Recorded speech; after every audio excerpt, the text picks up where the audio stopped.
विमान में कोई भी बदलाव, चाहे वो कितना भी छोटा क्यों ना लगे, एक बहुत ही सटीक और जरूरी प्रक्रिया से होकर गुजरता है। तो चलिए समझते हैं कि यह विमान संशोधन असल में काम कैसे करता है, खास तौर पर एक मेंटेनेंस इंजीनियर के नजरिए से। कभी सोचा है कि एक 20 साल पुराने प्लेन में भी हमें एकदम लेटेस्ट हाई स्पीड वाईफाई कैसे मिल जाता है? ये बस कोई नया डिवाइस प्लग इन करने जैसा सिंपल काम बिल्कुल नहीं है।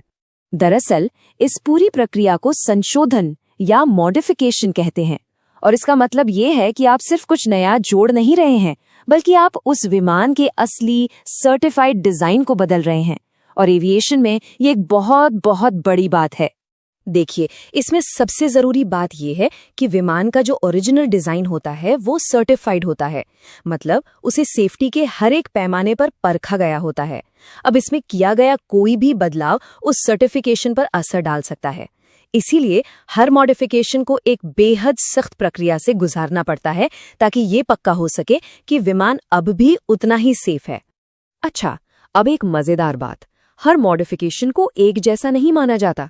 इन्हें दो खास कैटेगरीज में बांटा गया है, मेजर और माइनर। और ये क्लासिफिकेशन यानी ये बंटवारा बहुत ही ज्यादा जरूरी है। एक माइनर मॉडिफिकेशन, जैसा कि नाम से ही पता चल रहा है, विमान की एयरवर्दीनेस यानी उसकी उड़ने की काबिलियत पर कोई खास असर नहीं डालता। लेकिन एक मेजर मॉडिफिकेशन विमान के वजन, उसके बैलेंस या स्ट्रक्चरल मजबूती जैसी जरूरी चीजों को बदल सकता है, और बस यहीं से पूरी प्रक्रिया काफी कॉम्प्लेक्स हो जाती है। तो अगर कोई भी बदलाव इन जरूरी चीजों में से किसी को भी छूता है, जैसे कि वजन, बैलेंस या उसकी विश्वसनीयता, तो उसे फौरन मेजर मान लिया जाता है। और इसका मतलब ये है कि इसे कोई लोकल टीम अप्रूव नहीं कर सकती, बल्कि इसे सीधे देश की जो सबसे बड़ी एविएशन सेफ्टी एजेंसी है, यानी नेशनल एयरवर्दीनेस अथॉरिटी, उसे ही मंजूरी देनी होगी। तो सवाल ये है कि ये बदलाव किए कैसे जाते हैं। इनके लिए एक पूरा सिस्टम है, मतलब एक डॉक्यूमेंटेड फ्रेमवर्क है जो एक इंजीनियर को गाइड करता है कि क्या करना है, कैसे करना है और क्यों करना है। यहाँ आप अलग अलग तरह के इंस्ट्रक्शंस देख सकते हैं। SB यानी सर्विस बुलेटिन, ये मैन्युफैक्चरर की तरफ से एक सुझाव होता है। अलर्ट SB एक जरूरी सुझाव है, लेकिन इन सबसे ऊपर है AD यानी एयरवर्दीनेस डायरेक्टिव। ये एक कानूनी हुक्म है। इनके अलावा ऑपरेटर के अपने EO यानी इंजीनियरिंग ऑर्डर्स भी हो सकते हैं। सभी डॉक्यूमेंट्स में एयरवर्दीनेस डायरेक्टिव या AD सबसे ज्यादा पावरफुल है। ये मैंडेटरी है, मतलब इसे करना ही करना है। अगर किसी विमान पर कोई AD लागू होता है और उसका पालन नहीं किया गया है, तो वो विमान कानूनी तौर पर उड़ान भर ही नहीं सकता। बस बात खत्म। तो एक मेंटेनेंस इंजीनियर के तौर पर जब कोई मॉडिफिकेशन का वर्क ऑर्डर आता है, तो एक पार्ट 145 अप्रूव्ड ऑर्गेनाइजेशन होने के नाते आपकी प्रक्रिया क्या होनी चाहिए? पूरी प्रक्रिया इन 4 आसान लेकिन बेहद जरूरी स्टेप्स में बटी हुई है। पहला, वर्क ऑर्डर को ध्यान से रिव्यू करें।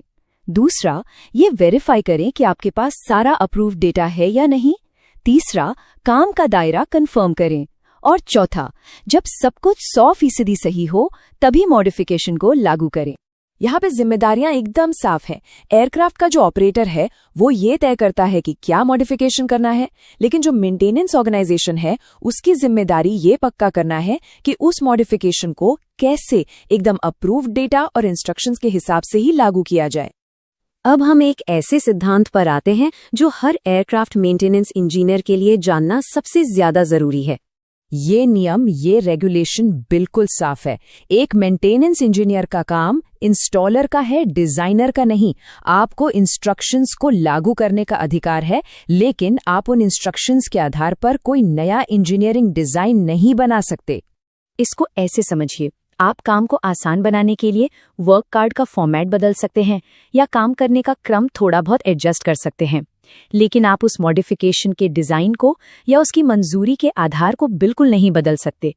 आपकी भूमिका है अप्रूव्ड डिजाइन को पूरी सटीकता से लागू करना, ना कि उसमें सुधार करना या बदलाव लाना। चलिए अब इस पूरी थ्योरी को के प्रैक्टिकल सिचुएशन में डालकर देखते हैं। मान लीजिए आपके पास एक वर्क ऑर्डर आता है, एक नया सैटेलाइट कम्युनिकेशन एंटेना लगाना है। अब एक इंजीनियर के तौर पर आपका अगला कदम क्या होना चाहिए? एक भी टूल उठाने से पहले एक इंजीनियर को सबसे पहले क्या चीजें चेक करनी चाहिए? याद है वो 4 स्टेप वाली प्रक्रिया? ये उसका दूसरा सबसे जरूरी स्टेप है, डेटा का वेरिफिकेशन। आपके पास ऑपरेटर का वर्क ऑर्डर होना चाहिए, STC जैसा कोई अप्रूव्ड डिजाइन डेटा होना चाहिए, इंस्टॉलेशन के डिटेल्ड इंस्ट्रक्शंस होने चाहिए और क्या-क्या इंस्पेक्शन और टेस्ट करने हैं उसकी लिस्ट होनी चाहिए। इनके बिना काम शुरू हो ही नहीं सकता।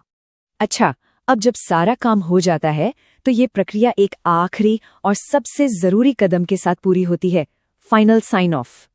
इसे कहते हैं certificate of release to service या CRS, और ये सिर्फ एक कागज का टुकड़ा नहीं है।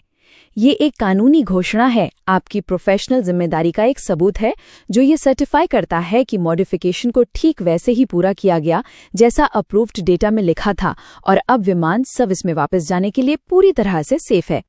वर्क ऑर्डर से लेकर CRS तक हर एक डॉक्यूमेंट को बहुत ही सावधानी से संभाल कर रखा जाता है। ये उस विमान की पूरी जिंदगी का एक परमानेंट रिकॉर्ड बन जाता है ताकि भविष्य में कोई भी ये देख सके कि उस पर कब, क्या और कैसे काम किया गया था। तो आखिर में ये सवाल आता है, जब आप उस CRS पर साइन करते हैं तो आप किस चीज का वादा कर रहे हैं? डिजाइन की खूबी का या उसे लागू करने की सटीकता का? एक मेंटेनेंस प्रोफेशनल के तौर पर आपकी जिम्मेदारी हमेशा और हमेशा निष्पादन की होती है, यानी काम को सही ढंग से करने की। आप एक अप्रूव डिजाइन को हकीकत में बदलते हैं और इसी सटीकता पर हर उड़ान की सुरक्षा टिकी होती है।